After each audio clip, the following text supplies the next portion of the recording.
Okay, so there's this credit hack that's been everywhere. TikTok, YouTube, Instagram, millions of views. It's called the 15-3 method, and people swear it boosted their credit score by 50, 80, even 100 points in like a month. And here's the thing, I went down the rabbit hole on this one. I read what the actual credit experts say, I looked at how the credit bureaus actually work behind the scenes, and what I found genuinely surprised me. Because the truth about the 15-3 hack is way weirder than it works or it doesn't work. So before you try it, or if you've already been doing it, you need to hear this. Because there's a version of this that's a complete waste of time, and a version that actually can help, and almost nobody explains the difference.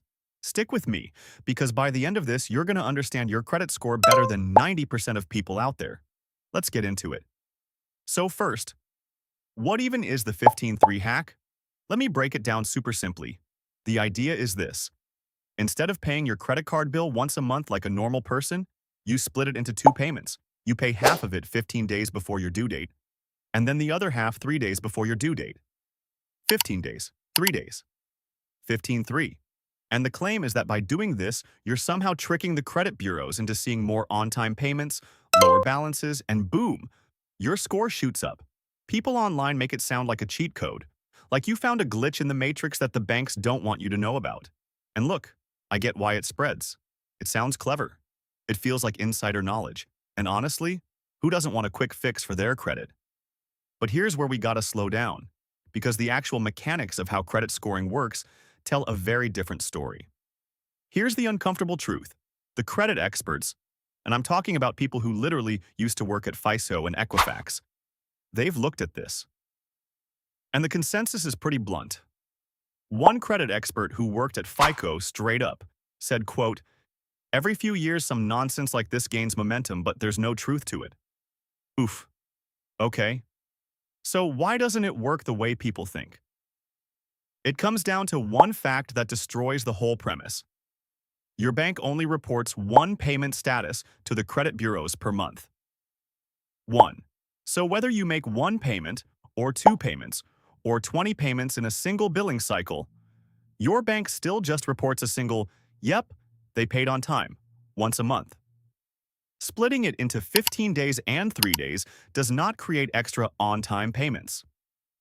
The bureaus literally don't see it that way. So that whole more on-time payments equals higher score idea? It's built on a misunderstanding of how the system actually works. So, if you've been doing the 15-3 hack, specifically to rack up extra on-time payments, I hate to break it to you, but that part is doing absolutely nothing for your score. But, and this is the part nobody talks about, there is a reason some people genuinely see their score go up after starting this. And it's not magic. It's a side effect. Let me explain, because this is the part that actually matters. Here's what's really happening. Remember in my other videos, I talked about credit utilization. That's the percentage of your available credit you're using, and it's a massive 30% of your FICO score. It's the second biggest factor there is. Now here's the key thing most people don't understand. Your credit card reports your balance to the bureaus on your statement closing date, not your due date, your closing date.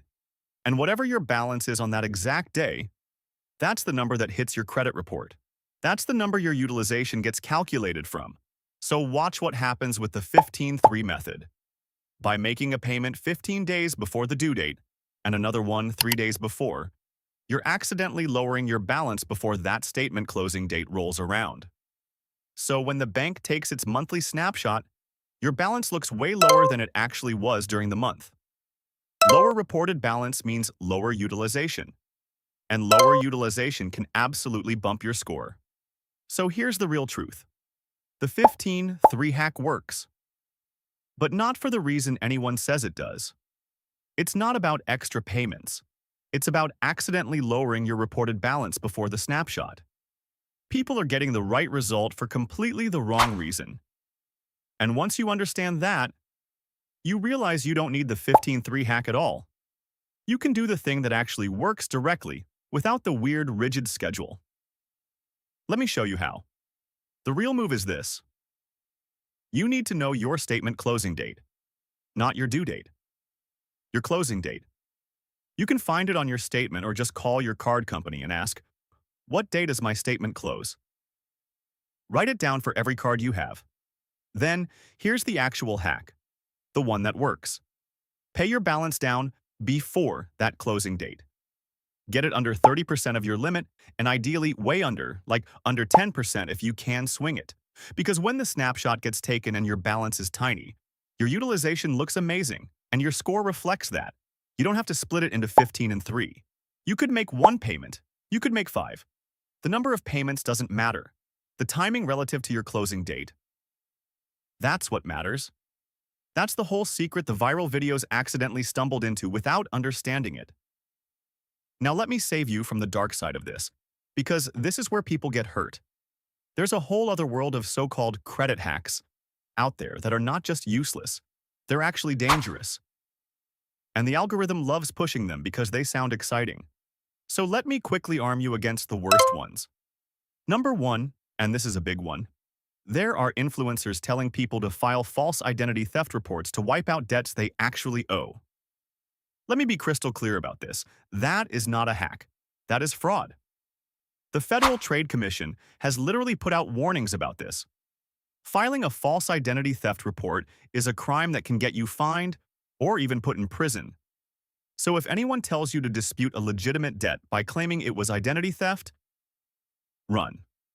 That advice can ruin your life. Number 2, the buy stuff to earn rewards, then return it scheme.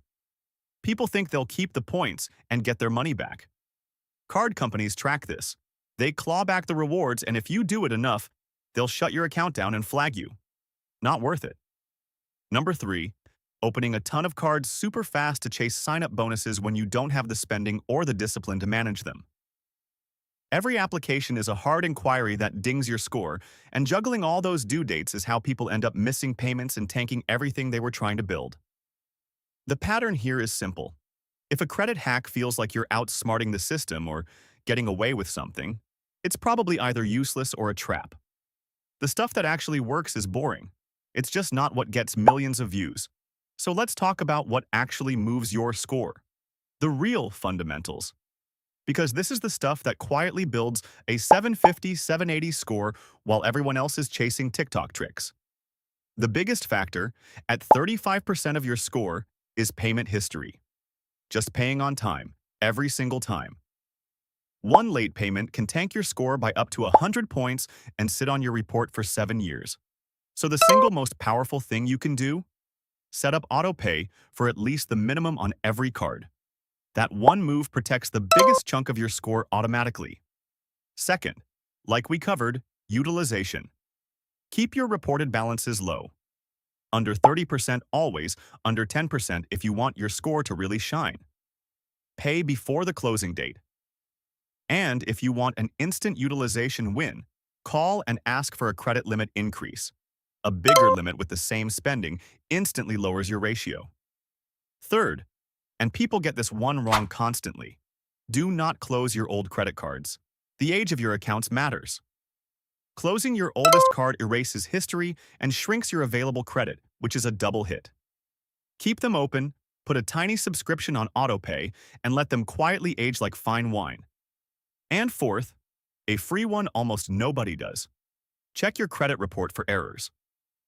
There was a study that found 34% of people had at least one mistake on their credit report.